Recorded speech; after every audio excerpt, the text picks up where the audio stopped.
Deuxième jour d'action, je suis debout encore plus tôt que d'habitude pour mon trajet pour aller faire un piquet de grève à notre école. En plus, le jeudi, normalement, c'est un jour consacré aux préparations et aux corrections. Je donne pas cours en classe.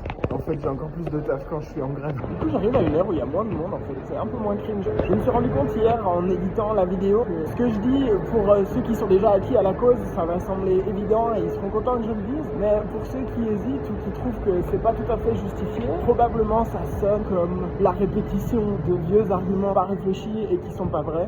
Et j'ai envie de revenir là-dessus un petit peu. Quand je dis on n'a pas besoin de moins d'argent mais plus d'argent pour l'enseignement, certains vont peut-être me dire oui mais on dépense déjà tellement, il faut à un moment mettre le frein au lieu de gaspiller à tout va et il faut surtout limiter la dette. Ouais mais en fait, d'où est-ce qu'il vient la dette ?